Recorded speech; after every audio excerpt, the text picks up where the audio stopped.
Again welcome back to another lecture. और ये minimization of DFA का थर्ड वीडियो होने वाला है। तो मैं आपसे रिक्वेस्ट करूंगा, अगर आपने हमारे प्रीवियस वीडियो नहीं देखे मिनिमाइजेशन टॉपिक के, तो प्लीज़ एक बार दिखाइए, अगर अदरवाइज़ आपको समझ में नहीं आएगा। तो हम इसको सॉल्व करने वाले हैं, ठीक है। तो मिनिमाइजेशन की प्रॉपर्टी आपको मालूम होगी कि हम मिनिमाइजेशन को दो तरीके से सॉल्व कर सकते हैं। पहला टेबल फिलिंग मेथड, दूसरा पार्टीशन मेथड। और पार्टीशन मेथड को ही हम इक्विवेलेंस मेथड बोलते हैं। तो इक्विवेलेंस मेथड, ठीक है। तो हम स्टेप्स भी हमें पता है कि पहले हमें रिमूव करना पड़ता है अनरीचेबल स्टेट, फिर हमें सबसे पहले फाइनल और नॉन फाइनल स्टेट के दो ग्रुप बनाने पड़ते हैं, देन उनमें कंपैरिजन करना पड़ता है। अगर कंपेयर करने पे दोनों ग्रुप अलग होते तो हमें स्प्लिटिंग करनी पड़ती है। देन यही प्रोसेस बार बार रिपीट होती है जब तक कि प्रोसेस तब तक रिपीट होती है जब तक हमारे जो एलिमेंट्स हैं वो सिंगल ना हो जाए। तो ये मैंने आपको रिवाइज कर दिया। तो अब इसको हम सॉल्व कर लेते हैं, ठीक है। सबसे पहले ट्रांजिशन टेबल बना लेते हैं। तो वेयर इज माय पेन। तो transition table, TT stand for transition table state. और गाइस मेरे को बताइएगा आपको ये वीडियो कैसे लग रहे हैं, समझ में आ रहे हैं या नहीं आ रहे हैं, तो मैं थोड़ा सा और इम्प्रूवमेंट करूँ। देखो, इनिशियल स्टेट हमारा Q0, Q1, Q2, Q3 तक ही है, ठीक है।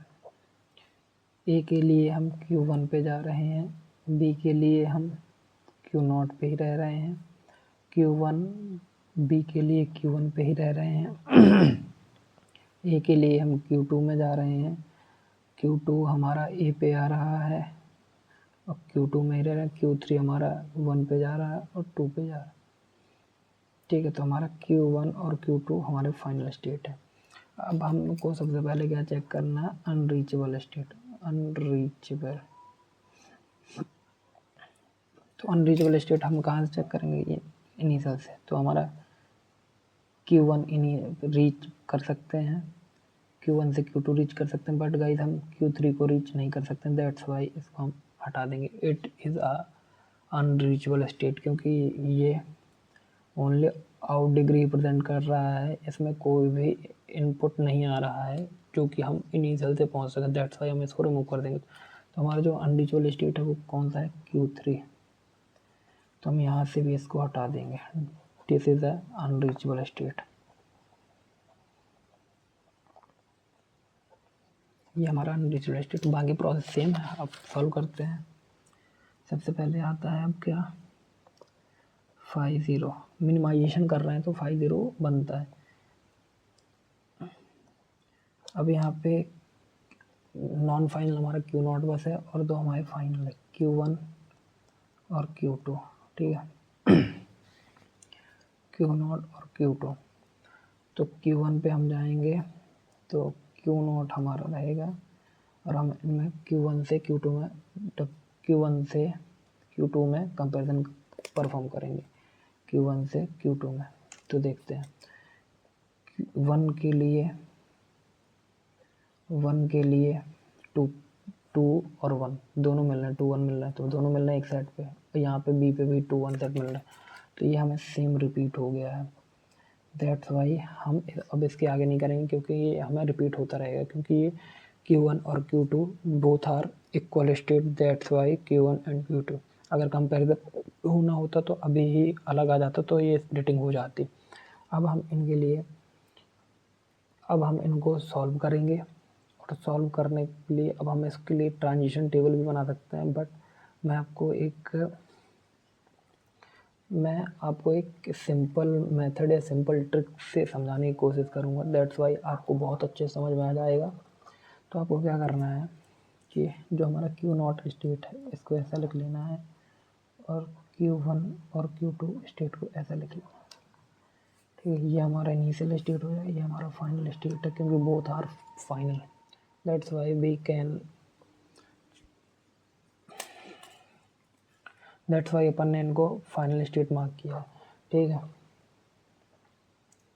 अब हम ट्रांजिशन टेबल में देखेंगे कि Q1 जो है हमारा Q0 है, वो ए के लिए जा रहा है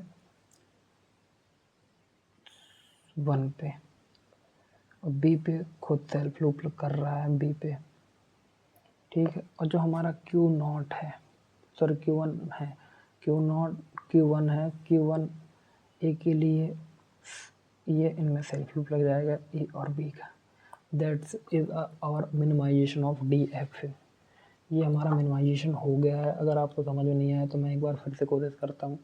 सबसे पहले देखो, आपको यहाँ से अनरीचेबल स्टेट पता करना है। देखो ये आउट डिग्री है, तो आउट डिग्री इनपुट कोई नहीं आ सकता है क्योंकि हम पहुँच नहीं सकते, ठीक। तो हम इसको स्प्लिट कर देंगे तो अनरीचेबल मिल गया। इसके लिए हम ट्रांजिशन टेबल लिख लेंगे। ट्रांजिशन टेबल के बाद हम इसको मिनिमाइजेशन कर लेंगे with the help of equivalence method. अगर आपको इक्विवेलेंस मेथड से नहीं करनी है तो टेबल फिलिंग मेथड भी एक्वायर कर सकते हो, आप यूज़ कर सकते हो। टेबल फिलिंग मेथड भी बहुत हेल्प करती है, लेकिन जो मेरा प्रेफरेंस है कि आप इक्विवेलेंस मेथड से ही करिए, क्योंकि इक्विवेलेंस मेथड बहुत ईजी मेथड, दैट्स वाई हम इसको कन्वर्ट कर पाए DFA to minimization deterministic finite automata. DFA stand for deterministic finite automata और MDFA stand for minimized deterministic finite automata. I hope आपको ये वीडियो अच्छा लगा होगा। अगर अच्छा लगा है तो please hit the subscribe button and press bell icon also. Thank you. मिलते हैं एक नेक्स्ट वीडियो में नेक्स्ट लेक्चर के साथ।